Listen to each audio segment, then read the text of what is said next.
السلام علیکم ورحمۃ اللہ وبرکاتہ۔ حیاکم اللہ جميعا۔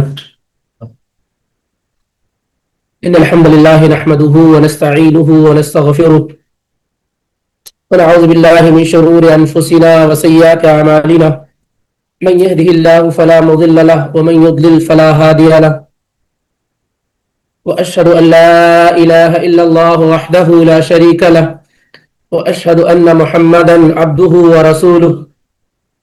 يا ايها الذين امنوا اتقوا الله حق تقاته ولا تموتن الا وانتم مسلمون۔ يا ايها الناس اتقوا ربكم الذي خلقكم من نفس واحده وخلق منها زوجها وبث منهما رجالا كثيرا ونساء، واتقوا الله الذي تساءلون به والارحام ان الله كان عليكم رقيبا۔ يا ايها الذين امنوا اتقوا الله وقولوا قولا سديدا يصلح لكم اعمالكم ويغفر لكم ذنوبكم، ومن يطع الله ورسوله فقد فاز فوزا عظيما۔ اما بعد فان خير الحديث كتاب الله، وخير الهدي هدي محمد صلى الله عليه وسلم، وشر الامور محدثاتها وكل محدثة بدعة وكل بدعة ضلالة وكل ضلالة في النار۔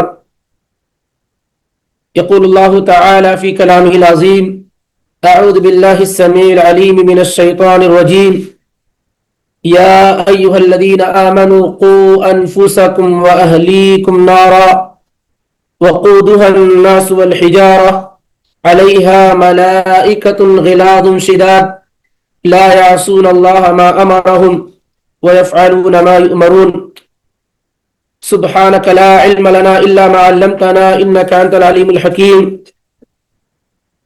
اللہ رب العالمین کا بے حد و حساب شکر احسان ہے کہ اس نے ہمیں اور آپ کو مسلم بنایا، ایمان اور اسلام کی دولت سے مالا مال فرمایا، ہمیں اور آپ کو محمد الرسول اللہ صلی اللہ علیہ وآلہ وسلم کا امتی بنایا، اور ہمیں اور آپ کو یہ توفیق بخشی کہ ہم اور آپ اللہ رب العالمین کے دین کو سمجھنے اور سیکھنے کے لیے اکٹھا اور جمع ہوئے ہیں۔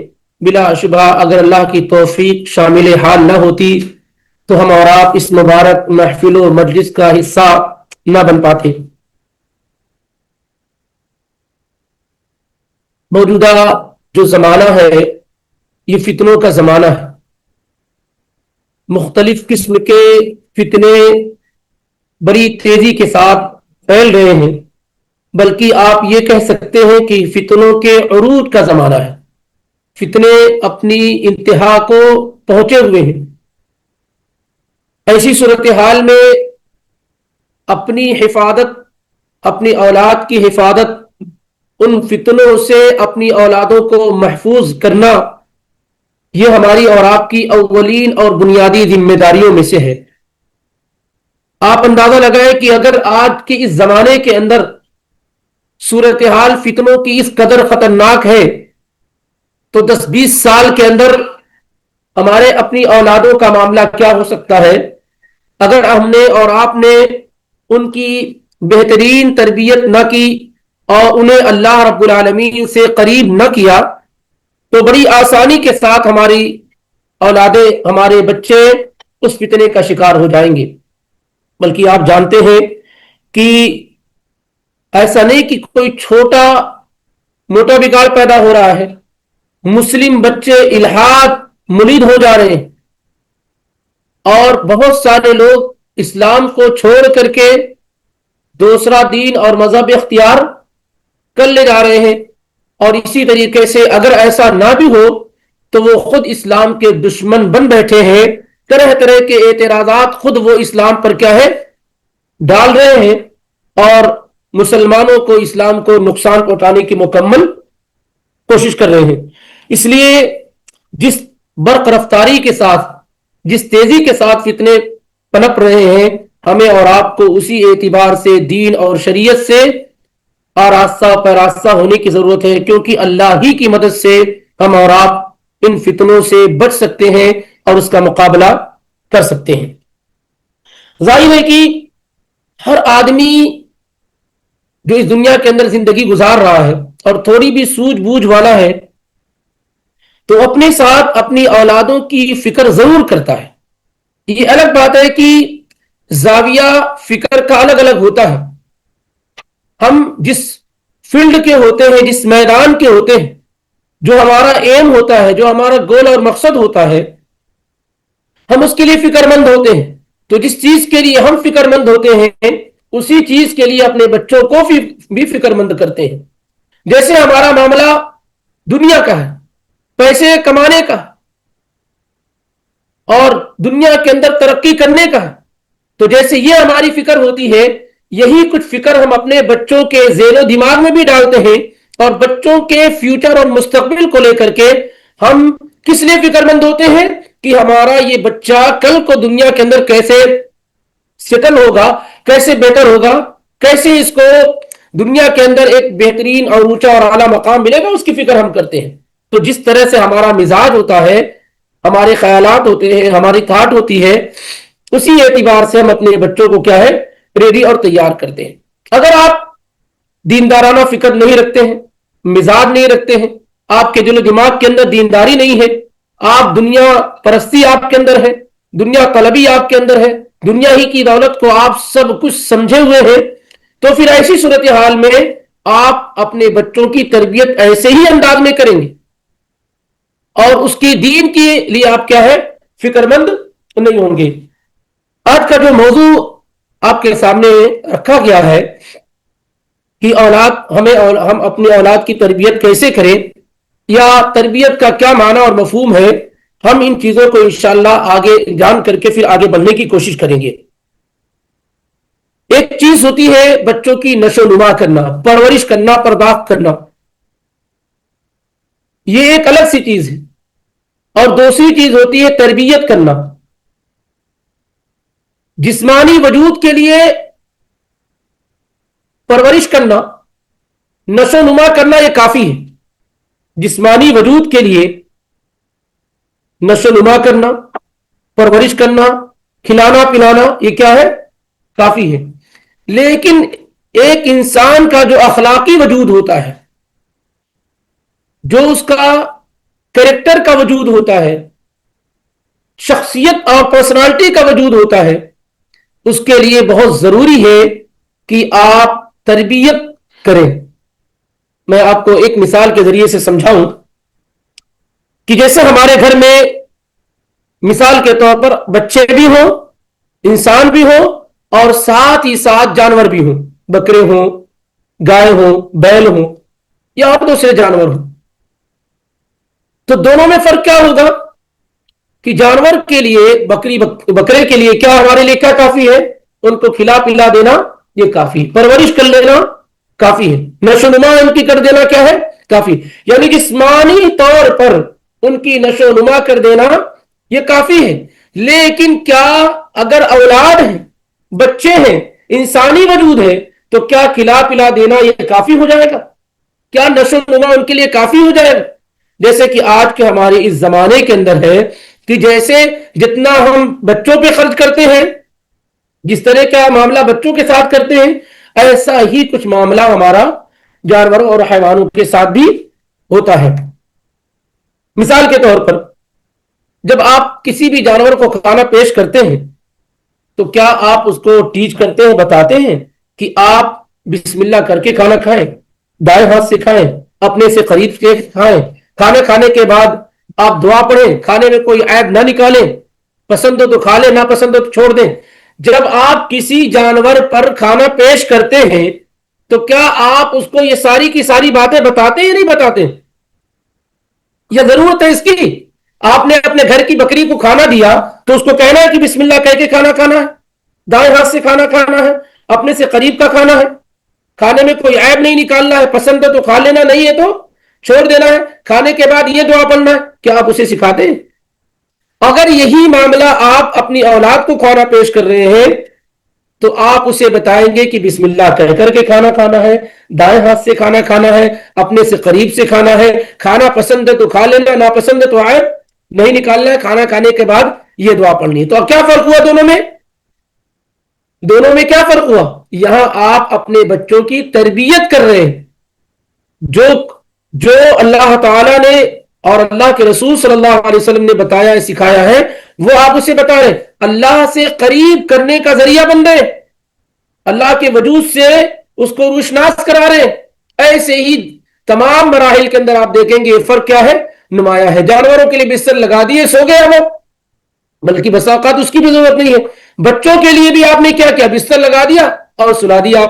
آپ نے سونے سے پہلے دعا نہیں سکھائی ان کو، اٹھنے کے بعد کی دعا نہیں سکھائی آپ نے، واش روم میں جانے کے بارے میں طریقہ نہیں بتایا آپ نے، نکلنے کی دعا آپ نے نہیں سکھائی، گھر سے باہر نکلنے کی دعا آپ نے نہیں سکھائی، گھر میں داخل ہونے کی دعا آپ نے نہیں سکھائی، گوئے کپڑا پہننے کی دعا آپ نے نہیں سکھائی۔ یہ جو جسمانی وجود ہے بچے کا، اس جسمانی وجود کی تو آپ تربیت کر رہے ہیں، لیکن اس کا روحانی جو وجود ہے، اس کی جو شخصیت ہے، جو اس کا اخلاق ہے، جو اس کا کریکٹر ہے، اس کو ہم نکھارنے کی کوشش قطعاً بھی نہیں کر رہے ہوتے۔ تو اس طریقے سے یہ سمجھ لینا چاہیے کہ ہم بچوں کی تربیت ویسے ہی کر رہے ہیں جیسے جانوروں کی کرتے ہیں، ذرا سے فرق کے ساتھ، ذرا سے کیا ہے، فرق کے ساتھ۔ اسی لیے ہم لوگ اتنی عمر کے ہو گئے ہیں، ہم لوگ اتنی عمر کے ہو گئے ہیں اور ابھی بھی ہمیں کھانا کھانے کے بعد کی دعا، سو کر اٹھنے کی دعا، سونے کی دعا، واش روم میں جانے کی دعا، کھانے کا طریقہ، سونے کا طریقہ، اٹھنے کا طریقہ، صبح شام کے اذکار ہے، بنیادی چیزوں کا ابھی تک ہمیں علم نہیں ہو پایا ہے۔ اس کی وجہ یہ ہے کہ ہماری تربیت کی ہی نہیں گئی ہے۔ ہمارے پاس یہ سمجھا جاتا ہے کہ بڑے اسکول میں، کسی اچھے اسکول میں آپ کو ایڈمیشن دلا دیا جائے، بہترین کپڑے آپ کو پہنا دیے جائیں اور بہترین کھانا اور مکان اور گاڑی آپ کو دے دی جائے، تو اسی کو سمجھا جاتا ہے کہ آپ اپنے بچوں کے بڑے خیر خواہ، آپ بڑی قربانی دے رہے ہیں، اس کے لیے بڑی فکر مندی آپ کو ہے۔ ایک آدمی اپنے بچوں کا پیٹ بھرنے کے لیے ایک ملک سے دوسرے ملک میں چلا جاتا ہے، یہاں سے ٹائم ٹو ٹائم پیسے لگاتا ہے، پیسے بیچتا ہے، یہ خرید لو، وہ خرید لو، یہ لانا، وہ لانا، لیکن وہیں پر اپنے بچوں کی تربیت کے متعلق ذرہ برابر بھی اس کو فکر نہیں ہوتی کہ آج بچوں نے نماز پڑھی ہے نہیں پڑھی ہے، رکعتیں تو نہیں چھوٹی ہے، جماعت تو نہیں چھوٹی ہے، سنتوں کا اہتمام ہو رہا ہے کہ نہیں ہو رہا ہے، اسی طریقے سے روزے رکھے گئے ہیں یا نہیں رکھے گئے ہیں۔ اس طرح سے جو تربیت ہے بالکل بھی کیا ہے، مفقود ہے۔ آپ خود دیکھیں گے کہ ہم جب گھروں میں بات کرتے ہیں تو ہماری بات کا ٹاپک کیا ہوتا ہے، موضوع کیا ہوتا ہوگا، ہم کس طریقے سے، جیسے جو لوگ بچوں کے بغیر رہتے ہیں کیا بات کرتے ہیں، کہ پوچھتے ہیں کہ آج بچے نے کتنا جز پڑھا ہے، کتنی تلاوت کی ہے، کتنے روزے رکھے ہیں، یا اسی طریقے سے کس نے مریض کی عادت کی ہے، نمازوں میں کیا معاملہ رہا ہے۔ کیا ہم اس طرح کے سوالات ہمارے ہوتے ہیں؟ بچہ اسکول گیا نہیں گیا، کالج گیا تھا نہیں گیا تھا، ہوم ورک کیا نہیں کیا، فیس جمع ہوئی نہیں ہوئی، اسی طرح کے ٹاپک پر ہم گفتگو کر کے بات کو کیا ہے، ختم کر دیتے ہیں۔ ایسے صورتحال میں تربیت کی جو ذمہ داری اللہ نے ہمیں اور آپ کو دے رکھی ہے، اصل میں یہ عبادت ہے۔ اس کے متعلق قیامت کے دن کیا ہے، سوال کیا جائے گا، پوچھا جائے گا۔ یہ امانت ہے، والذین هم لاماناتهم وعهدهم راعون۔ ایمان والے وہ ہیں جو امانتوں کی پاسداری کرتے ہیں، جو وعدوں کی پاسداری کرتے ہیں۔ ہماری اولادیں ہمارے پاس کیا ہیں، بطور امانت ہے، اور امانت میں خیانت کرنا کیا ہے، بڑا جرم اور گناہ ہے۔ انشاءاللہ اب یہ بات ابھی آگے آ رہی ہے کہ لوگ اسے جرم نہیں سمجھتے ہیں، اسے گناہ نہیں سمجھتے ہیں کہ انہوں نے اپنے بچوں کی تربیت نہیں کی ہے، اس کو گناہ نہیں سمجھا جاتا ہے۔ ایک آدمی سارا کام کر رہا ہوتا ہے لیکن اپنے بچوں کو وقت نہیں دیتا۔ اب تو صورتحال ایسی ہو گئی ہے کہ مرد تو پہلے ہی سے بزی اور مشغول تھا، اب عورتیں بھی بزی ہو گئی ہیں، تو دونوں میں سے کسی کے پاس وقت نہیں ہے کہ وہ اپنے اولاد کی تربیت کرے، اپنے اولاد کی دیکھ ریکھ کرے اور اس کو اسلامی سانچے میں ڈالنے کی کوشش کرے۔ اس طرح کا کوئی بھی معاملہ نہیں ہوتا ہے۔ آپ دیکھیں فکر اور خیالات کیسے بدلتے ہیں۔ جب آپ کا بچہ باہر جاتا ہے اور باہر سے کپڑے میں گندگی لگ گئی تو کیا ہے، آپ اس کی فکر کرتے ہیں کہ کپڑے میں گندگی لگی، صاف کر دیں۔ بچہ جب باہر جاتا ہے تو صرف کپڑے گندا کر کے نہیں آتا، اخلاق اور کردار بھی گندا کر کے آتا ہے۔ ہو سکتا ہے کہیں گاڑی سیکھ کر آ رہا ہو، کہیں کوئی برا اخلاق سیکھ کر کے آ رہا ہو، کہیں کسی اور سے، وہ تربیت کی ہم فکر نہیں کرتے، جو ظاہری طور پہ ہمیں نظر آ رہا ہوتا ہے کہ بچہ یہ لگا کر کے آ گیا، بچہ یہ نقصان کر کے آ گیا، لیکن جب کوئی بچہ باہر نکلتا ہے تو صرف یہ نہیں کہ وہ جو ہے جسمانی طور پہ اپنے آپ کو گندا کر رہا ہوتا ہے، بلکہ روحانی طور پہ بھی گندا ہو رہا ہوتا ہے، کوئی گناہ کا ارتکاب کر کے آیا ہو سکتا ہے، کوئی غلط چیز سیکھ کر کے آیا ہے، لیکن اس کو صحیح کرنے کی فکر ہمیں کیا ہے، نہیں ہوتی ہے۔ یہ عام رجحان اور عام خیال کیا ہے ہمارے یہاں لوگوں میں پایا جاتا ہے، یعنی فکر جس کو کہہ سکتے ہیں اولاد کے متعلق، یہ بڑے کم لوگوں میں کے اندر کیا ہے پائی جاتی ہے۔ ہر آدمی چاہے اس کے ایک بچے ہو یا 10 بچے ہو، ہر آدمی کو دیکھیں گے الا ماشاء اللہ کہ وہ اپنی اولاد کے متعلق فکر مندی کا راستہ اختیار کیے ہوئے، ہر شخص کو دیکھیں گے آپ، 10 سال 15 سال 20 سال کے بچے ہو گئے، نماز نہیں پڑھتے اور اس کی فکر ہی نہیں، بنیادی چیز ہے یہ، اور 3 سال کا بچہ اس پر اتنا ظلم و ستم ہوتا ہے کہ یہ اسکول بھیجنا، 3 سال کے ماں ایک دم پریشان ہوتی ہے، بے چین ہوتی ہے، بے قرار ہوتی ہے، 3 سال کا 2.5 سال کا بچہ ہوا اس کو کیا ہے اسکول بھیجنے کے لیے، وہ پرائمری ہے، پری پرائمری ہے، اور نہ جانے کیا کیا ہے اس طریقے سے، یعنی فرسٹ کلاس تک پہنچنے سے پہلے کیا ہے بڑی ساری چیزیں ہوتی ہیں۔ یہ ظلم ماں باپ کی جانب سے بچوں پر کیا ہے کیا جاتا ہے۔ جس عمر میں بچوں کو کھلا جائے، محبت کی ضرورت ہے، لاڈ کی ضرورت ہے، پیار کی ضرورت ہے، ماں باپ سے قربت کی ضرورت ہے، اس میں کیا ہے اپنا دامن بچانے کے لیے، اپنے آپ کو فری کرنے کے لیے کیا کرتے ہیں بچوں کو اسکول کے حوالے کر دیتے ہیں۔ یہ کوئی عمر ہے بچوں کو اسکول بھیجنے کی؟ یہ کوئی عمر ہے بچوں پر کسی بھی طرح کا جو ہے پریشر اور دباؤ ڈالنے کی؟ 3 سال کے بچے پر آپ ظلم کرتے ہیں، اسے اس کے ماں باپ سے دور رکھنے کی کوشش کرتے ہیں، اس کے اسکول اور کالج جو ہے اسکول کے حوالے کرتے ہیں۔ پتہ ہے یہ تربیت نہیں ہے، یہ بچوں کے ساتھ ایک زیادتی ہے۔ اللہ کے نبی صلی اللہ علیہ وآلہ وسلم نے 7 سال کی عمر میں بچوں کو کیا ہے نماز پڑھنے کا حکم دیا ہے کہ 7 سال کے بچے جب ہو جائیں تو انہیں نماز پڑھنے کا حکم دو، اور یہ حکم چلتا رہے، جب 10 سال تک وہ ہو جائے اور نماز نہ پڑھے تو پھر کیا ہے ان پر سختی کی جائے۔ تو یہاں سے اصل میں جب بچہ 6 سے 7 سال کا ہوتا ہے وہاں سے اس کے اندر شعور پیدا ہوتا ہے، وہاں سے اس کو کچھ سمجھ پیدا ہوتی ہے۔ باقی 3 سال 4 سال کے بچے میں کیا سمجھ ہوگی؟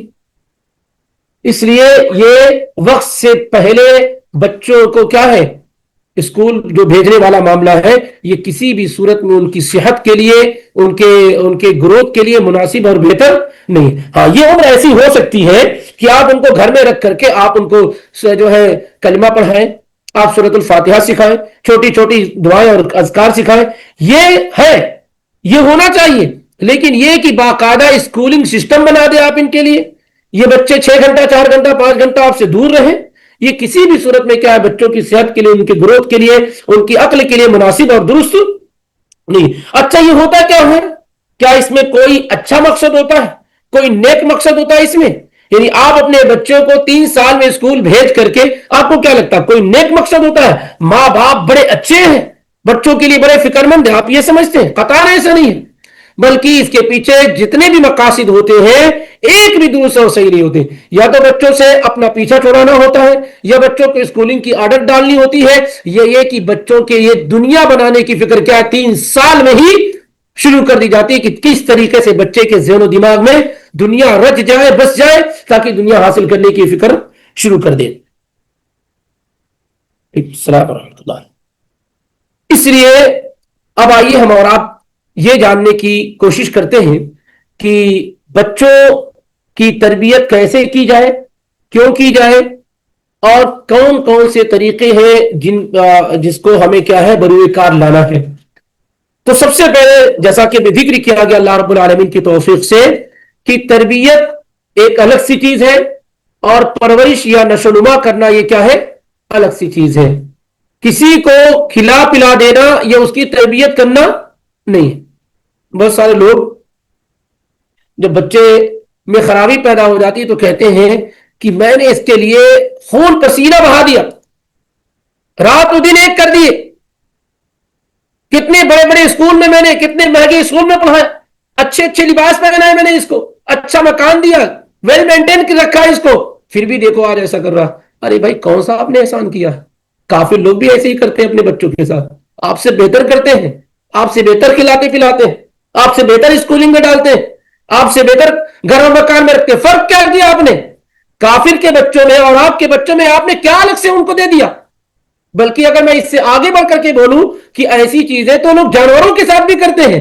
آپ نے اپنے بچوں کے ساتھ کون سا بہتر کام کر دیا؟ ان کو بہترین اسکول میں ڈال کر کے, ان کو ان پر خرچ کر کے, ان کو بہترین مکان اور گھر دے کر کے, ان کی ناجائز خواہشات کو پورا کر کے کون سا آپ نے اچھا کام کر دیا؟ آپ مجھے بتائیں کہ کافر کے بچوں میں اور ہمارے بچوں میں کیا فرق ہے؟ کون سی چیز ہم نے الگ کی ان سے؟ وہ بھی تو اپنے بچوں کے ساتھ ایسا ہی کر رہے ہیں. تو وہ اگر کر رہے تو تربیت نہ کہہ رہا ہے, ہم اگر کر رہے تو یہ تربیت کہہ رہا ہے. وہ اگر کر رہے تو اللہ تعالیٰ کی نافرمانی کہہ رہا ہے, ہم اگر کر رہے تو عین ایمان اسلام کہہ رہا ہے. تو اس لیے یہ فرق آپ کے ذہن و دماغ میں آ جانا چاہیے کہ دونوں میں یہ بڑا فرق ہے. نشو و نما کر لینا, پرورش و پرداخت کر لینا, یہ ایک الگ سی چیز ہے, اور بچوں کی تربیت کرنا کیا ہے, ایک الگ سی چیز ہے. ہر جگہ آپ کو بچوں کو روک کر کے سمجھانا ہوتا ہے. بچے کی زبان سے گالی نکلی فوراً روکنا ہوتا ہے. بچے نے کوئی غلط حرکت کی, پیار سے اس کو روکنا ہوتا ہے, سمجھانا ہوتا ہے. ہمارے پاس تو لوگ ہنسی اور ٹھٹھا کرتے ہیں. جب بچہ کوئی گندی حرکت کرتا ہے تو ماں باپ بسا اوقات کیا کرتے ہیں, خوش ہوتے ہیں. کسی کو بچہ ہاتھ اٹھا دیا تو ماں باپ اس پر کیا بسا اوقات خوش ہوتے ہیں. ان کی یہ معصومانہ حرکت جو 6 7 سال 8 سال میں ہوتی ہے, اس کو دیکھ کر کے کیا ہے, وہ اس کو غلط نہیں سمجھ رہے ہوتے, بلکہ یہ سمجھتے ہیں کہ بچہ بڑا ہو رہا ہے, ہوشیار ہو رہا ہے, ایسا سمجھا جاتا ہے. اور یہی چیزیں آگے چل کر کے کیا ہے, بہت بڑے نقصان اور سبب, بہت بڑے نقصان کا سبب اور ذریعہ بن جاتی ہے. اب اس کے بعد ہم آتے ہیں کہ اولاد کی تربیت کیوں کرنی ہے. اولاد کی تربیت کیوں کرنی ہے؟ اولاد کی تربیت اس لیے کرنی ہے کہ اللہ تعالیٰ نے اولاد کو ہمارے پاس بطور امانت رکھا ہے. اللہ تعالیٰ نے اولاد کو ہمارے پاس بطور امانت رکھا ہے, اور جو چیز امانت میں رکھی جاتی ہے اس کے بارے میں ہر حال میں کیا ہے, سوال کیا جاتا ہے, پوچھا جاتا ہے. کوئی ہم میں سے ایسا نہیں ہے مگر یہ کہ اس سے اس کے ہر بچے کے بارے میں یقینی طور پر قیامت کے دن سوال کیا جانا ہے. ہر شخص سے قیامت کے دن اس کے بچوں کے بارے میں سوال کیا جا رہا ہے. بغیر اس کے کوئی آدمی آگے نہیں بڑھ سکتا ہے. ہر حال میں اس سوال کا جواب آپ کو دینا ہی دینا ہوگا. تو اللہ رب العالمین کی جانب سے اولاد ہمارے پاس کیا ہے, بطور امانت ہے, اور اس امانت میں خیانت کسی بھی صورت میں جائز اور درست نہیں ہے. امانت میں خیانت کیا ہو سکتی ہے؟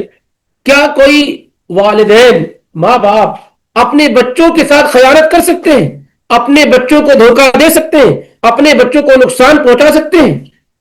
کیا کوئی ماں باپ ایسا کر سکتے ہیں؟ کیونکہ دنیا کے اندر محبت میں ماں باپ کی مثال دی جاتی ہے. تو پھر یہ کیسے توقع کیا جا سکتا ہے کہ اللہ تعالیٰ کی دی ہوئی اس امانت کے اندر ماں باپ خیانت کریں گے, کوتاہی اور کمی کریں گے, جبکہ وہ اپنی اولادوں سے سب سے زیادہ محبت کرنے والے ہوتے ہیں؟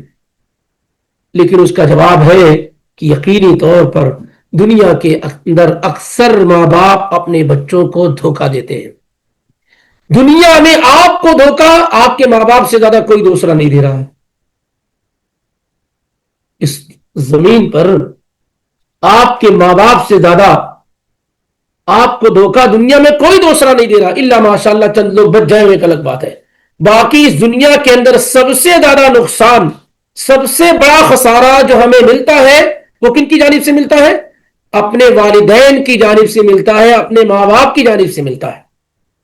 کس طریقے سے؟ وہ بچے, اللہ تعالیٰ نے جو ذمہ داری دی ہے, بچوں کو جو امانت آپ کو بطور امانت دیا ہے, اس میں آپ کو کیا کرنا ہوتا ہے؟ کیا کرنا ہے بچوں کو؟ ان کو جہنم سے بچانا ہے. کیا کرنا ہے ان کو؟ یہ ہے امانت. بچوں کو جہنم سے بچانا, یہ ذمہ داری اللہ تعالیٰ نے ماں باپ کو دی. اگر کوئی ماں باپ اپنی اولاد کو جہنم سے بچانے کی فکر نہیں کرتے اور ایسے اسباب اور اختیار نہیں کرتے تو وہ پھر اپنی اولادوں کو دھوکہ دینے والے ہیں. جیسے ہم کیسے دھوکہ دیتے ہیں؟ ہم ان کو یہ بتاتے ہیں کہ اگر تم محنت سے نہیں پڑھو گے تو کل تمہارے پاس پیسے نہیں رہیں گے، ادھر ادھر کے لیے بھٹکو گے، اپنے پیروں پہ کھڑے نہیں ہو پاؤ گے. تو ہم دنیا کے اندر ان کو یہ بتاتے ہیں، یہ سکھاتے ہیں کہ بہترین زندگی گزارنے کے لیے تمہارا پڑھا لکھا ہونا کیا ہے؟ ضروری. انجینئر اور ڈاکٹر بننا ضروری ہے، یہ کورسز کرنے ضروری ہے. تو دنیا کے اندر بچوں کو چلنے کے لیے کیا کرتے ہیں؟ ہم ان کی دنیا کو سنوارنے کی فکر کرتے ہیں. لیکن ایک مرتبہ ہم اپنے بچوں کے بارے میں یہ نہیں کہتے کہ اگر آپ دین پر قائم نہیں رہے، نمازوں کا اہتمام نہیں کیے، توحید کے ساتھ زندگی نہیں گزارے، سنت پر من مٹنے والے نہیں بنے، تو قیامت کے دن آپ بڑی مشکل ترین گھڑی میں کیا ہے؟ پڑھنے والے. یعنی ہم دنیا کے اندر ہمارا بچہ کیسے بہتر انداز میں چلے اس کی فکر کرتے ہیں، لیکن کیا یہ بچہ قیامت کے دن اللہ تعالیٰ کے سامنے کھڑا ہو پائے گا؟ کیا اللہ تعالیٰ کو فیس کر پائے گا؟ کیا اللہ تعالیٰ کے سوالوں کا جواب دے پائے گا؟ کیا یہ قیامت کی 50,000 سال سے زیادہ جو لمبا دن ہوگا اور سورج بالکل انسان کے سر پر ہوگا، نیکڈ ہوگا، کیا میرا بیٹا، میں نے ایسی تربیت کی ہے، میں نے اپنی بیٹی کو ایسا بنایا ہے کہ 50,000 سال جو دکھوں سے بھرا ہوا دن ہوگا، یہ میرا بیٹا میری بیٹی اس کو مقابلہ کر پائیں گے؟ کیا میری اولاد پل صراط پار کر پائے گی؟ کیا میرے بچے قبر کے سوالات کا جواب دے پائیں گے؟ یہ ہم اس کی بیس پر کیا اپنے بچوں کی تربیت کر رہے ہیں، تیار کر رہے ہیں؟ اس سے بڑا دھوکہ کیا ہے کہ ہم اپنے بچوں کو ان کے اصل فیوچر سے کیا ہے؟ دور کیے ہوئے ہیں. ہم ان کو یہ نہیں بتاتے بچے تمہارا فیوچر اصل یہ ہے، تمہاری زندگی کی ابتدا اصل میں تمہارے مرنے کے بعد سے ہونی، تمہارے سوالات کی گھڑی تمہارے مرنے کے بعد سے شروع ہوگی. ہم اسے ایک لمیٹڈ اور محدود زندگی کے اندر قید کر کے ایک ایسی زندگی جو کبھی ختم ہونے والی نہیں ہے اس کے متعلق ہم اسے بتاتے ہی نہیں. دنیا کے سارے چیپٹر ہم اسے پڑھا دیتے ہیں، سارے سیلیبس پڑھا دیتے ہیں، لیکن اس سیلیبس میں، اس پورے چیپٹر میں، اس پوری بکس میں، پوری کتاب میں کہیں آخرت کا ذکر نہیں ہوتا ہے، کہیں جنت کا چیپٹر نہیں ہوتا ہے، کہیں جہنم کا ذکر نہیں ہوتا ہے، پل صراط نہیں ہوتا ہے، حوض کوثر نہیں ہوتا ہے، قیامت کا 50,000 سال نہیں ہوتا ہے، وہاں پوچھے جانے والے سوالات نہیں ہوتے ہیں، خبر کے سوالات نہیں ہوتے ہیں. ان تمام چیزوں سے ہم اپنے بچوں کو بالکل کیا ہے؟ نابلد رکھتے ہیں، انہیں یہ سکھاتے اور بتاتے ہی نہیں. اس سے بڑا دھوکہ کیا ہو سکتا ہے جو اپنی اولادوں کے ساتھ کر رہے ہوتے ہیں؟ آپ بتائیں. اس سے اتنا نقصان دنیا میں کوئی بھی دینے والا ہوگا تو سب سے زیادہ ہمارے ذریعے سے ہماری اولادوں کو نقصان پہنچتا ہے، سب سے زیادہ نقصان پہنچتا ہے. جو بچے مسلم پیدا ہوتے ہیں اللہ تعالیٰ کے پاس سے، کل مولود یولد علی الفطرہ، ہر بچہ فطرت اسلام پر پیدا ہوتا ہے. فابواہ ان ینصرانہ او یمجسانہ، تو اس کے ماں باپ مل کر کے اسے یہودی بنا دیتے ہیں، اسے نصرانی بنا دیتے ہیں، اسے مجوسی بنا دیتے ہیں. تو ماں باپ اللہ تعالیٰ نے جب بچے کو دیا تو بچہ کیا تھا؟ فطرت اسلام پہ تھا، جنتی بچہ تھا. اگر اس وقت مر جاتا تو جنت میں چلا جاتا. اور اسی لیے بچہ اگر بالغ ہونے سے پہلے فوت ہو جاتا ہے تو کیا کہاں جائے گا وہ؟ تو لیکن ماں باپ مل کر کے اس کو کیا کرتے ہیں؟ اس کو جہنمی بناتے ہیں، اس کی آخرت تباہ و برباد کر دیتے ہیں. ایسا نہیں کہ جب اللہ تعالیٰ اولاد دیتا ہے، عطا کرتا ہے، تو اس کے اندر کوئی خرابی ہوتی ہے، ماں باپ کو صحیح اور درست کرنا ہوتا ہے، بلکہ جس فطرت پر اللہ تعالیٰ نے بچے کو پیدا کیا ہوتا ہے اسی پر اس کی تربیت اگر آپ کر لے جائیں تو آپ کو الگ سے محنت کرنے کی کوئی ضرورت رہتی ہی نہیں ہے. تو آپ یہ بتائیں کہ اس سے بڑا دھوکہ اور کیا ہو سکتا ہے؟ اسی لیے اللہ کے نبی صلی اللہ علیہ وآلہ وسلم نے بات بیان فرمائی ہے کہ اس طرح کے افراد اور لوگ جو اپنی اولادوں کے ساتھ اس طرح کا دھوکہ کر رہے ہو، قیامت کے دن کو بڑی مشکلات میں پڑنے والے. اللہ کے نبی صلی اللہ علیہ وسلم نے کہا: ما من عبد یسترعیہ اللہ رعیۃ یموت یوم یموت وهو غاش لرعیتہ الا حرم اللہ علیہ الجنہ. معقل بن یسار رضی اللہ تعالی عنہ کی روایت بخاری اور مسلم میں ہے کہ اللہ تعالیٰ جس بھی بندے کو رعیت دے، جس کے ماتحت کچھ لوگ ہو، چند لوگ ہوں، اور وہ اس حال میں مر جائے کہ وہ اپنی رعایا کے ساتھ، اپنے ماتحت لوگوں کے ساتھ دھوکہ دینے والا، وہ غاش لرعیتہ، وہ اپنے ماتحت لوگوں کے ساتھ کیا ہے؟ دھوکہ دینے والا ہو الا حرم اللہ علیہ الجنہ، مگر اللہ تعالیٰ نے اس کے اوپر کیا ہے؟ جنت حرام قرار دے رکھی ہے۔ اسی کو دھوکہ کہتے ہیں کہ آپ بچوں کو اصل تصویر سے آگاہ نہ کریں، ان کو اس کے فکر سے آگاہ نہ کریں، اور ایک لمیٹڈ ٹائم کے لیے آپ ان میں لگا دیں، لو دنیا کماؤ، دنیا حاصل کرو، دنیا کے پیچھے دوڑو، دنیا کے پیچھے بھاگو، اور اصل جو زندگی مرنے کے بعد شروع ہوتی ہے ہم اس کا تعارف تک نہیں اپنے بچوں سے کراتے ہیں۔ اس سے بڑا دھوکہ کیا ہے؟ اس کو دھوکہ کہتے ہیں۔ اسی لیے اللہ کے نبی صلی اللہ علیہ وسلم نے کہا کہ وہ غاش لرعیتہ، اس حال میں اس کی موت ہو رہی ہے کہ وہ اپنے رعیت کے ساتھ، اپنے ماتحت لوگوں کے ساتھ دھوکہ دینے والا ہے، تو اللہ نے اس کے اوپر جنت حرام قرار دے رکھی ہے۔ اور اسی طرح کی روایت بخاری کے اندر بھی ہے کہ ما من عبد استرعى اللہ رعیتا، وہ شخص جسے اللہ تعالیٰ نے رعیت دی، چند افراد اس کے ماتحت ہیں، فلم یحطها بنصیحۃ، اس نے نصیحت ان کو نہیں کی ہے، اس نے ان کو نصیحت نہیں کی، سمجھایا نہیں، اللہ کا پیغام نہیں پہنچایا، الا لم یجد رائحۃ الجنہ، ایسا آدمی اگر اس صورت میں مر جائے تو اللہ تعالیٰ کہتا ہے، اللہ کے نبی فرماتے ہیں اسے جنت کی خوشبو تک نہیں ملے گی۔ اور اسی طریقے سے انس بن مالک رضی اللہ تعالیٰ عنہ کی روایت، اس میں کہ اللہ تعالیٰ، اللہ کے نبی صلی اللہ علیہ وسلم نے کہا ان اللہ سائل کل راع اما استرعاہ حفظا ام ضیعا، اللہ تعالیٰ ہر ایک سے سوال کرنے والا ہے جن کو اللہ تعالیٰ نے چرواہا بنایا ہے، جن کو ذمہ دار بنایا ہے، اللہ تعالیٰ نے ہر ایک سے سوال کرنے والا ہے کہ کیا انہوں نے اس کی حفاظت کی ہے یا ضائع اور برباد کر دیا ہے، کیا انہوں نے اس کی حفاظت کی ہے یا ضائع اور برباد کر دیا، حتی یسأل الرجل ان اہل بیتہ، یہاں تک کہ آدمی سے اس کے گھر والی کے متعلق، اس کے گھر والوں کے متعلق کیا ہے؟ سوال کیا جائے گا۔ کلکم راع وکلکم مسئول عن رعیتہ، تم میں ہر آدمی ذمہ دار ہے اور ہر شخص سے اس کی ذمہ داری کے متعلق سوال کیا جانا ہے۔ اس لیے مشکل ترین سوالوں میں سے قیامت کے دن جواب کا ہوگا وہ کیا ہوگا؟ ہم نے تمہیں اولاد عطا کی، تم نے ان کی حفاظت کی یا ضائع اور برباد کر دیا۔ ہم نے تمہیں اولاد عطا کی، تم نے اس کی حفاظت کی یا انہیں ضائع اور برباد کر دیا۔ آپ بتانے میں ذرہ برابر بھی شرم محسوس نہیں کریں گے کہ ہم اور آپ اپنی اولادوں کو ضائع کر رہے ہیں، برباد کر رہے ہیں، یا پھر ہم ان کی حفاظت کر رہے ہیں۔ آج ہمارے بچے فتنوں کا شکار ہو گئے، آج ہمارے بچے انلیگل افیئرز میں ہیں، ہمارے بچے نشہ کرتے ہیں، شراب پیتے ہیں، قتل تک کی واردات ان سے ہوتی ہے۔ یہ کس کی کمی کا نتیجہ ہے؟ کیا ہم نے بچوں کو تربیت کی؟ کیا ہم نے ان کو قتل کی خطرناکی سے آگاہ کیا؟ کیا ہم نے ان کو بتایا کہ انلیگل افیئرز، کسی اجنبی خاتون سے جسم کا مل جانا کتنا بڑا جرم ہے، اور اس سے آگے بڑھنا تو الگ سی چیز ہے؟ کیا ہم نے انہیں یہ بتایا؟ کیا ہم نے ان کو گالی کے نقصانات بتائے، شراب کے نقصانات بتائے، جوا اور لیٹری کے نقصانات ہم نے انہیں بتائے؟ ہم نے اس طرح کی کسی چیز سے انہیں روشناس اور آگاہ کیا؟ ہم نے ایسا کیا ہی نہیں۔ ہم اپنی اولادوں کو ان خطرناک چیزوں تک سے بھی کیا ہے؟ آگاہ نہ کر سکے۔ یہ ہماری ذمہ داری، یہ چیزیں سکھانے کی ہوتی ہیں، بتانے کی ہوتی ہیں، لیکن یہ سب کی سب چیزیں کیا ہے؟ ہم سب پر چشم پوشی کرتے آ رہے ہیں اور اپنی ذمہ داری سے اپنے آپ کو کیا ہے؟ بالکل الگ کیے ہوئے ہوتے ہیں۔ ایسا محسوس ہو رہا ہوتا ہے کہ بس اولاد ہو گئی، آپ والد بن گئے، وہ والدہ بن گئی، اتنا کافی ہے، اتنا کافی ہے۔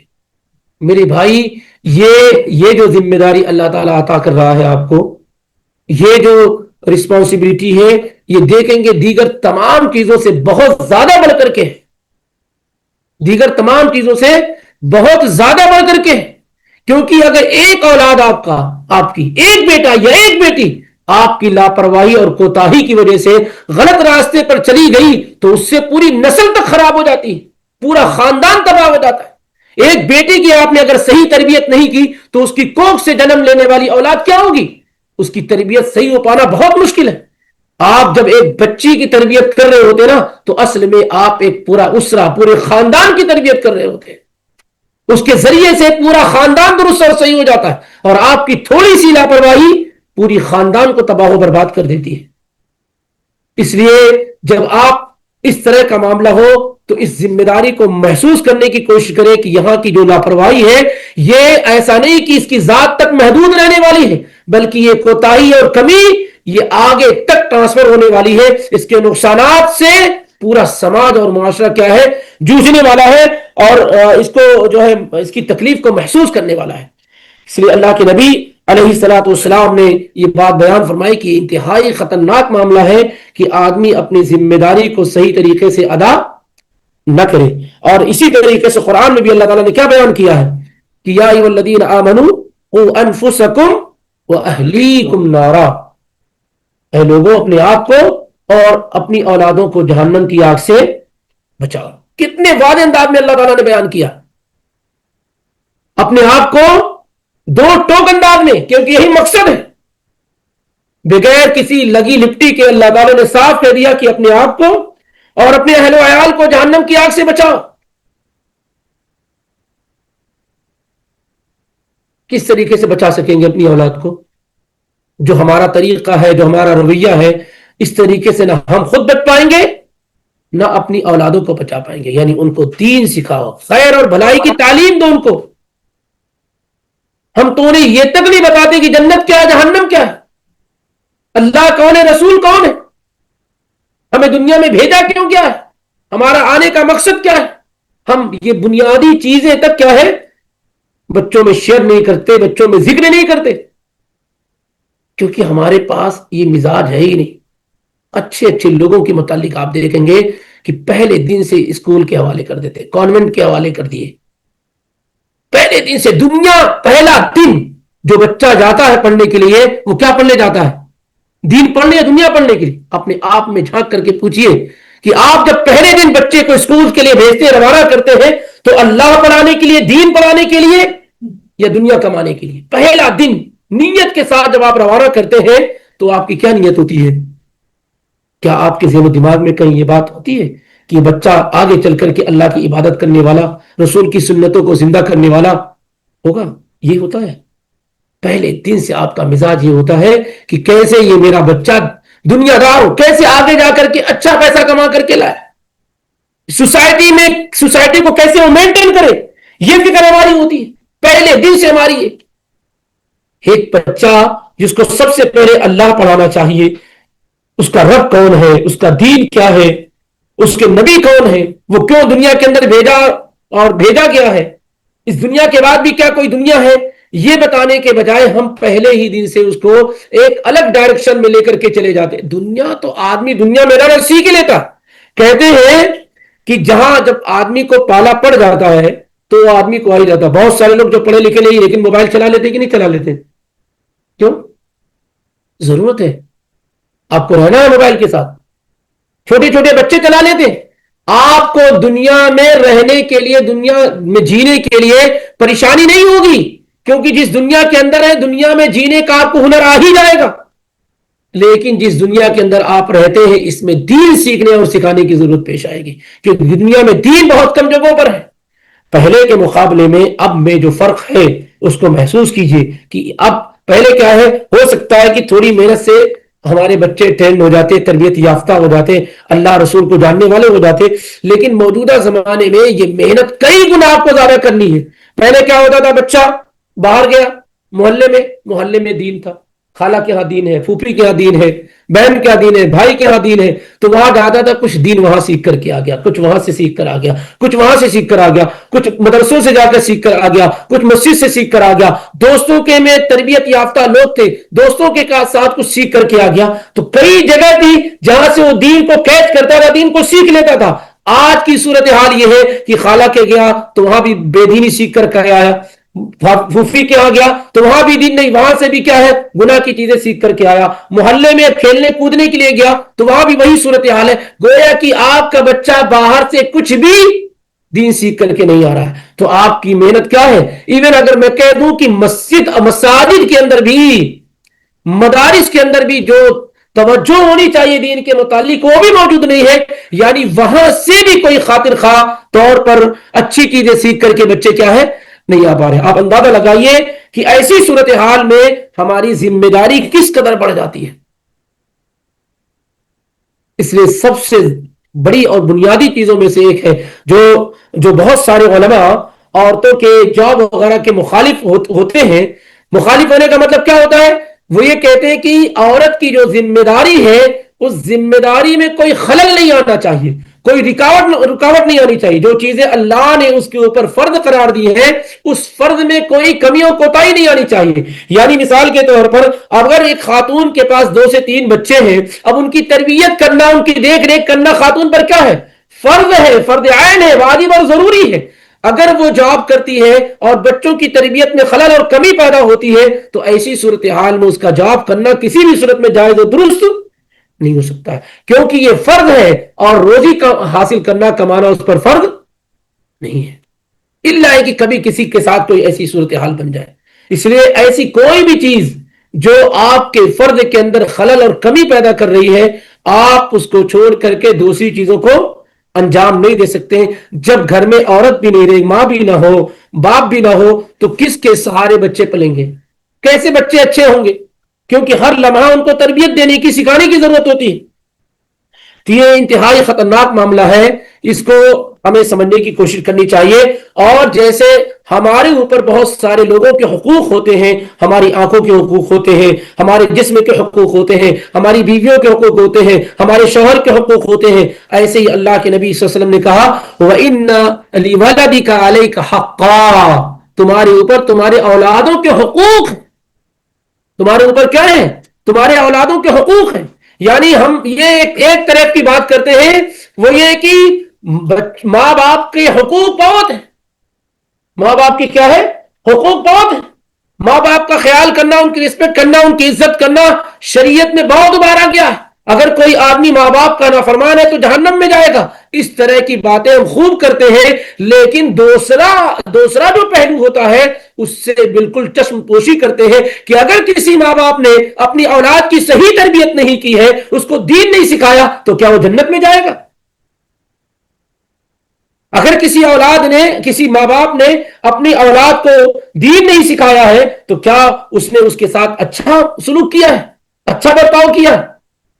اس طرف بھی توجہ ہونی چاہیے کہ اگر آپ ایک رخ کو بیان کر رہے ہیں تو دوسرے رخ میں کمی بڑی طور پہ موجود ہے. ایسا نہیں کہ ہر جگہ سے بچے ہی مجرم ہوتے ہیں, بہت ساری جگہوں پر ماں باپ بچوں سے بڑے مجرم ہوتے ہیں. اور اگر اس معاملے میں دیکھا جائے تو پہلے تو جرم آپ سے ہوا. اللہ تعالیٰ نے ذمہ داری آپ کو دی تھی اولاد کی بہترین تربیت کرنے کی, آپ نے نہیں کیا تو نقصان آپ کو ہونا ہی ہونا ہے. آپ اندازہ لگائیں کہ جب سے پڑھنے لکھنے کا دور آیا ہے, جب سے ٹیکنالوجی آگے بڑھی ہے, جب سے ایجوکیشن آگے بڑھا ہے, جب سے ہائر ایجوکیشن آگے ہوا ہے, جب سے لوگ انجینئر اور ڈاکٹر بننا شروع ہو گئے, جب سے لوگ سائنٹسٹ بننا شروع ہو گئے, تبھی سے ماں باپ کا مقام کم ہوا ہے. اولڈ ایج ہاؤس کب سے بننا شروع ہوئے بھائی؟ جب سے تعلیم میں کیا ہے بلندی آئی ہے, تب سے اولڈ ایج ہاؤس کے میں اضافہ ہو رہا. تب سے ماں باپ کو شکایات کا موقع کیا ہے زیادہ سے زیادہ مل رہا ہے. کیوں؟ کیونکہ آپ نے اپنے بچوں کو وہ پڑھایا ہی نہیں جس میں آپ کے مقام اور مرتبے کی بات کی جائے. کبھی آپ نے سنا ہے کہ کسی عالم نے اپنے والدین کو اولڈ ایج ہاؤس میں رکھا ہے؟ لیکن ہزاروں مثالیں مل جائیں گی جس میں انجینئر نے, ڈاکٹر نے, سائنٹسٹ نے اپنے بچوں کو, اپنے ماں باپ کو کہاں رکھا ہے؟ کہاں رکھا. لیکن کبھی کسی عالم کی مثال آپ پائیں گے کہ کسی عالم نے اپنے والدین کو اولڈ ایج ہاؤس میں رکھا ہو؟ ایک بھی. اگر کبھی مان لیتے ہیں کوئی شریر آدمی مل گیا ہو اور دین نہ جانتا ہو, ایک الگ بات ہے, بس لوگوں میں بہروپیہ بنا ہوا ہو عالم کے نام پر, ایک الگ بات ہے. لیکن عالم بمانا عالم, کیا آپ کسی ایسے شخص کو پائیں گے کہ جس نے اپنے والدین کے ساتھ یہ معاملہ کیا ہو؟ نہیں. کیوں؟ کیونکہ اس نے یہ پڑھا ہے کہ والدین کا مقام مرتبہ کیا ہوتا ہے, تو اس کو ان کی قدر ہے, ان کا مقام و مرتبہ اس کو معلوم ہے. اس لیے صحیح سمت میں اگر بچوں کی رہنمائی کی جاتی ہے تو انشاءاللہ اس کے اثرات, ان کے نتائج, اس کے فوائد کیا ہے بہت بہتر سے بہتر ہو سکتے ہیں. تو بچوں کے سلسلے میں یہ والدین کی بڑی کوتاہی اور کمی ہوتی ہے کہ وہ تربیت کے نام پہ کیا کرتے ہیں, صرف بچوں کی نشوونما کرتے ہیں, پرورش کرتے ہیں, کھلانا ہے, پلانا ہے, بہترین لباس دینا ہے, مکان دینا ہے, گاڑی گھوڑا دینا ہے, ان کا شوق پورا کر دینا, بہترین اسکول اور کالج میں داخل کر دینا ہے. اسی کو کیا سمجھتے ہیں وہ؟ اسی کو سمجھتے ہیں کہ وہ بچوں کا حق انہوں نے ادا کر دیا. ایک ملک سے دوسرے ملک میں چلے جاتے ہیں. ارے کتنے لوگ تو بڑے بڑے جرم کا ارتکاب کرتے ہیں, کیوں؟ بچوں کو مجرم بنانے کے لیے.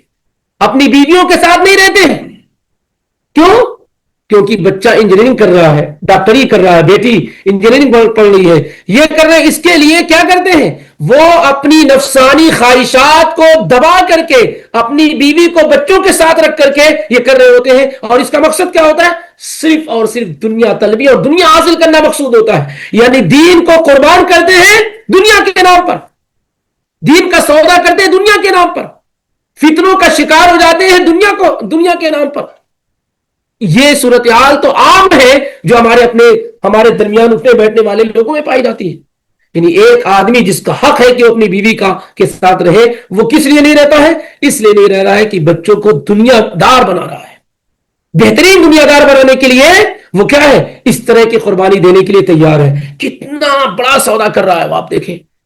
اور جب یہ بچہ پڑھ کر کے بالکل بڑی بڑی ڈگریاں لے کر آئے گا دوسری کنٹری سے، اور جب آپ مر جائیں گے، اور یقینی طور پہ مریں گے، تو اتنا پڑھنے کے بعد، اتنی ڈگریوں کے بعد اس لائق نہیں ہوا ہوگا کہ وہ آپ کی نماز جنازہ پڑھا دے. اتنا پڑھایا آپ نے، پیسوں کے پیسے لگا دیے آپ نے، لیکن اس لائق نہیں ہوا کہ آپ کے مرنے کے بعد آپ کی نماز جنازہ پڑھا سکے، وہ آپ کو غسل دے سکے، آپ کو قبر میں اتار سکے، آپ کی سنت کے مطابق تجہیز و تکفین کر سکے. اس لائق آپ نے اس کو نہیں بنایا، کتنی بھی ڈگریاں اس کو لی. بلکہ ایسا ہوگا، اکثر وہ بچے ہوں گے جو جنازے کی نماز کے لیے کھڑے ہوں گے تو ان کو یہ بھی نہیں معلوم ہے کہ ابا کے لیے دعا کیسے کرنی ہے، اما کے لیے دعا کیسے کرنی ہے، اتنا تک نہیں معلوم ہوگا. اور اگر یہ میری بات پر آپ کو یقین نہ آ رہا ہو تو آپ خود معلوم کر لیں، اپنے آپ سے ہی شروع کر دیں. آپ لوگوں میں سے ہی انجینئر ڈاکٹر ہیں، کتنے پڑھے لکھے لوگ ہیں، لیکن آپ لوگوں ہی میں اکثریت ان لوگوں کی ہوگی جن کو یہ چیزیں نہیں معلوم ہوں گی. یہی حقیقت ہے کہ جنازے تک کی دعا نہیں معلوم ہوگی، جنازہ پڑھا نہیں سکتے. اپنوں کی وفات ہو جائے تو اس کو سنت کے مطابق اس کے گھر تک پہنچا نہیں سکتے، قبر میں تک پہنچا نہیں سکتے، پورے پریشان ہو جاتے، موٹے موٹے مسائل معلوم نہیں ہوتے. اتنا پڑھنے لکھنے کے بعد بھی. اسی لیے جب انسان قبر کے اندر جائے گا، دنیا کے اندر تو اس کی ایک سائن پر نہ جانے کیا سے کیا ہو جاتا تھا نا، لیکن جب قبر کے اندر جائے گا وہ، اور جو سوالات اس سے کیے جائیں گے، تو وہ سوالات تو اس کے سلیبس کا حصہ کبھی تھے ہی نہیں. سوالات تو یقینی طور پہ بہت آسان ہوں گے، لیکن اتنے آسان سوالات ہونے کے باوجود بھی اس نے کبھی اس پر کوئی اسٹڈی کی ہی نہیں ہوگی، کچھ پڑھا ہی نہیں ہوگا. اتنا پڑھے لکھے ہونے کے باوجود بھی یہ عام سوالوں کا جواب اکثر آدمی نہیں دے پائیں گے، اکثر لوگ نہیں دے پائیں گے، کیونکہ ہم اور آپ اسی کو، جو دنیا کی محدود زندگی ہے، صرف اسی کو بنانے کی فکر کرتے ہیں، اسی میں لگا ہوا ہے.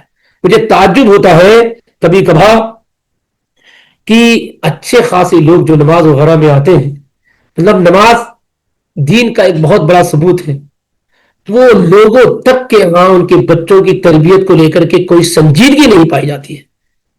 ان کے اپنے بچوں تک میں کوئی دینداری کی کہیں سے بو بھی نہیں آتی ہے، رمق نہیں معلوم ہوتی کہ ہاں یہ نماز پڑھنے والے لوگوں کے بچے خود نماز پڑھنے کے لیے آ جاتے ہیں، بچہ سویا رہتا ہے، کوئی پریشانی نہیں ہوتی ہے، کوئی مشکل نہیں. فجر کی نماز کے لیے آج بچے کو جگاتے تک نہیں ہے یہ کہہ کر کے کہ رات میں بہت لیٹ سے آیا ہے، بہت دیر سے سویا ہے، نیند اس کی خلل ہوگی، یہ معاملہ ہوگا، وہ معاملہ ہوگا.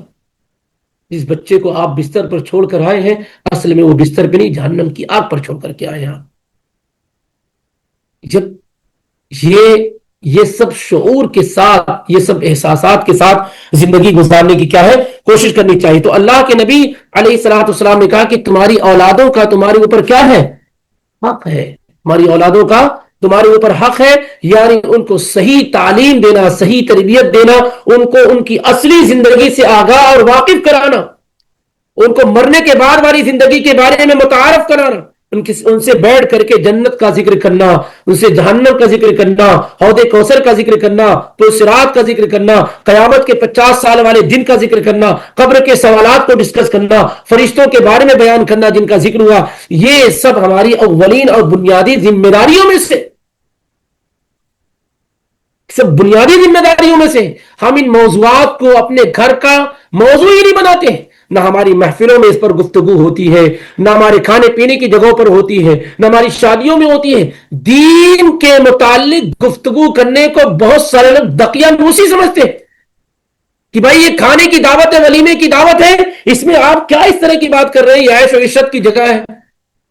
حالانکہ تمام جگہوں پر انسان کو چاہیے کہ کچھ نہ کچھ دین کا پیغام ہو جائے، کچھ نہ کچھ دین کی باتیں ہو جائیں، کچھ نہ کچھ سیکھ لے آدمی، یہ فکر ہر حال میں ہونی چاہیے۔ بہرحال تو یہ اولاد کے متعلق ہمیں اور آپ کو سنجیدگی سے یہ فیصلے لینے کی ضرورت ہے کہ اللہ تعالیٰ نے جو امانت ہمیں دے رکھی ہے، کہیں ہم ان امانت میں خیانت تو نہیں کر رہے، کہیں ننھے منھے معصوم بچوں کا فیوچر اور مستقبل ہمارے ہاتھوں کے ذریعے خراب تو نہیں ہو رہا، کہیں ہماری گندی سوچ، خیالات اور تھاٹ اور فکر ہم اپنے بچوں پہ نافذ تو نہیں کر رہے ہیں، کہیں ایسا تو نہیں ہے کہ ہم اپنے بچوں کی دنیا بنانے کے لیے ان کی آخرت تباہ و برباد تو نہیں کر رہے ہیں۔ ہر آدمی اس بات کی فکر ضرور کرے، چھوٹے بچے ہیں، معصوم بچے ہیں، ننھے منھے بچے ہیں، کورے کاغذ کی طرح ہے، ان کو کچھ معلوم نہیں ہے، ان کو کچھ اندازہ نہیں ہے، ان کو کچھ جانکاری نہیں ہے۔ ایسے ننھے منھے معصوم بچوں کو دھوکہ مت دے۔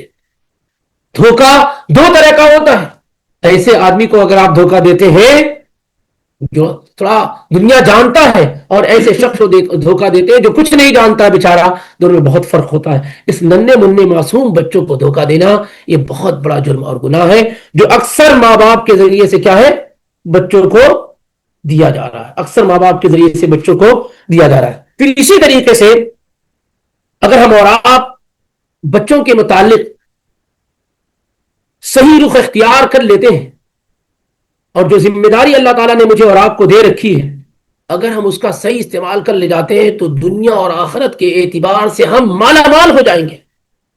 بچے اصل میں ہمارا انویسٹمنٹ ہے، ہمارا سرمایہ ہے، ہماری پونجی ہے، یہ آخرت کا بہت قیمتی سرمایہ ہے۔ یہ وہ چیز ہے کہ اگر آپ ختم بھی ہو گئے تو وہ آپ کو فائدہ کیا ہے ملتا رہے گا۔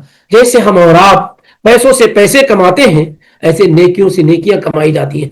اولادوں کے ذریعے سے انسان بلندی کے اس عظیم درجے پہ پہنچ جاتا ہے جہاں تصور بھی نہیں کیا جا سکتا ہے۔ اگر آپ آخرت کے اعتبار سے دیکھیں گے، اولادیں آپ کا بڑا قیمتی سرمایہ، بہت اعلیٰ قسم کی پونجی ہے، جس میں ہر صورت میں آپ کو کیا ہے فائدہ ہی فائدہ نظر آئے گا۔ آئیے بعض مثالوں کے ذریعے سے اس کو سمجھنے کی کوشش کرتے ہیں، کیسے ہماری اولادیں ہمارا قیمتی سرمایہ ہو سکتی ہیں۔ ہم نماز پڑھتے ہیں، ہم نماز پڑھے تو ہم کو ہماری نماز کا پڑھنے کا انشاءاللہ ثواب ملا۔ ہم نے تربیت کی بچوں کی اور بچوں نے بھی نماز پڑھی تو وہ ان کی نمازوں کا ثواب بھی ہمیں ملا، اور ان کی نمازوں کے ثواب میں کوئی کمی بھی نہیں ہوئی۔ یعنی بہت سارے لوگ آج فجر کی نماز پڑھے وہ، لیکن ان کی ایک فجر نہیں ہوئی ہے، ان کی ہو سکتا ہے ہزاروں فجر ہوئی ہو، اتنا ثواب ان کو مل رہا ہو سکتا ہے اس سے زیادہ مل رہا ہو، اس سے کم مل رہا ہو۔ کیوں؟ کیونکہ انہوں نے کئی لوگوں کو تیار کیا جن کی وجہ سے وہ نمازی بن گئے، اب ان کی نمازوں کا ثواب اس کو بھی مل رہا ہے۔ تو آپ اپنی اولادوں کی جب تربیت کر لے جاتے ہیں تو جو کچھ بھی وہ عمل کر رہے ہوتے ہیں اس کا پورا اجر و ثواب آپ کو مل رہا ہوتا ہے۔ اسی لیے عرب میں دستور ہے، اور جہاں بھی تھوڑے لوگ سوجھ بوجھ والے ہیں وہ اپنے بچوں کو مدرسے اور اسکول نہیں بھیجتے ہیں، سمجھتے ہیں؟ یہ بیوقوف لوگوں کا کام ہے کہ پہلے الف با تا سے لے کر کے کیا ہے وہ باہر کے بچوں سے پڑھائیں، باہر کے ٹیچر کو دے دیں، نہیں۔ دستور عقل مند لوگ بیسک اور بنیادی چیزیں کیا ہے اپنے بچوں کو خود سکھاتے ہیں۔ جیسے سورۃ الفاتحہ نماز میں کتنی مرتبہ پڑھا جاتا ہے؟ رکعت میں کم سے کم اگر فرض نماز میں کاؤنٹ کرے تو 17 مرتبہ پڑھنا ہوگا۔